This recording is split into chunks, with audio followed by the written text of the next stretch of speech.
জাতীয় নাগরিক পার্টির সার্জিস গতকালকে একটি ইফতার পার্টিতে যে ঘোষণা দিয়েছিল, সেই ঘোষণা আমার কাছে মনে হয়েছিল যে সার্জিস তারা আসলে অনেক কিছুই কন্ট্রোল করে, কিন্তু বাংলাদেশে প্রথমবারের মতন আমরা ব্যতিক্রম কিছু দেখতে পাচ্ছি। বিশ্বাস করেন যে ডক্টর ইউনূসের সরকার অন্য কোথাও সংস্কার করুক না করুক, একটা মেরুদণ্ড ভাঙা অবস্থায় আমাদের জাতির বেশ কিছু ডিপার্টমেন্ট পড়ে গিয়েছিল। এর মাঝখানে হচ্ছে নির্বাচন কমিশন। এ যাবৎকালীন অন্তর্বর্তীকালীন সরকারের সময়টা ছাড়া আমরা এই কি বলে যে নির্বাচন কমিশনগুলোকে খুব বেশি পারফর্ম করতে দেখি না। বাট এইবার আমাদের যিনি নির্বাচন কমিশনার আছেন, প্রধান নির্বাচন কমিশনার, ওনার সাহস দেখে আমার কাছে ভাল লাগছে এই কারণে যে তিনি জাতীয় গুরুত্বটাকে, যে জাতির প্রয়োজন যেটা সেটাকে ফোকাস করছেন। সার্জিস বলছিল শেখ হাসিনার বিচারের আগে এদেশে নির্বাচনের কথা কিভাবে মানুষ মুখে আনে। তো আমি কমেন্টে দেখলাম কেউ কেউ বলছেন যে শেখ হাসিনার বিচারের আগে নির্বাচন মুখে আনবে না, তুমি তো বিয়ে করছো, তো তুমি কিভাবে বিয়ে করলা? শেখ হাসিনার বিচার হইতো জুলাই আগস্টে যারা আছে তারা আর একটু মানে পজিটিভলি যাইতো, তারপর তুমি বিয়ে শাদী করতে, সবাই খাইতো। কাউন্টার পাল্টা কাউন্টার, স্যার এই কাউন্টারগুলো বিএনপির তারাই করেন এখন। আচ্ছা, তো ছাত্রদের স্বপ্নে বা পরিকল্পনাতে পানি ঢেলা দিচ্ছে আমার কাছে মনে হয়েছে ইসি।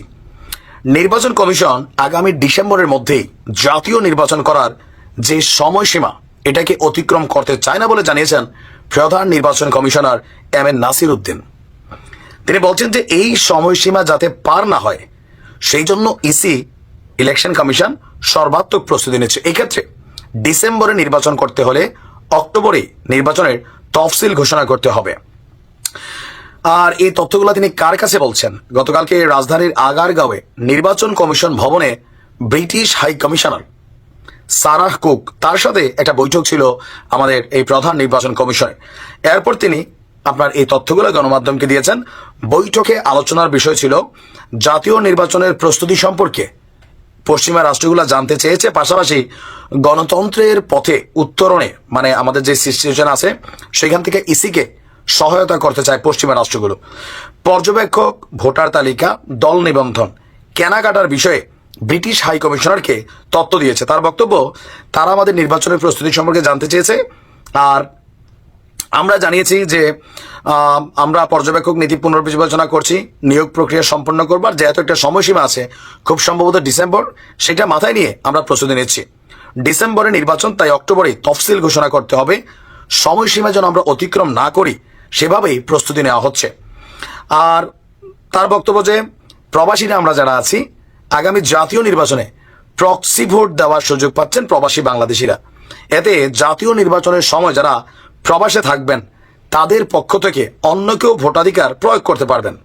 আর এই ঘোষণাটা একটা পজিটিভ নেগেটিভ দুইটাই আছে। যেমন এই দেশে এমনি জাল ভোট পড়ে, এখন একজন প্রবাসীর ভোট, ধরেন আমার ভোটটা আমার স্ত্রী দিল অথবা বাবা দিল অথবা ভাই দিল, এটার আইডেন্টিফাই কিভাবে করবে?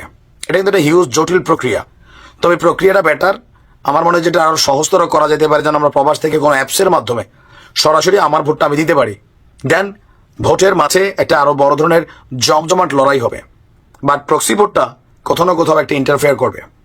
যাই হোক, এখন জাতীয় নাগরিক কমিটি নির্বাচন নেওয়া যে পেছানোর রাজনীতি করতেছে তাদের দল গোছানোর জন্য, এই জায়গাটাতে ইসির এই শক্ত ভূমিকা অনেকটা তাদের স্বপ্নে পরিকল্পনায় পানি ঢেলে দেওয়ার মতন। তারপরে দেখা যাক, আবার পরিবর্তন হতেও পারে। ভালো থাকুন।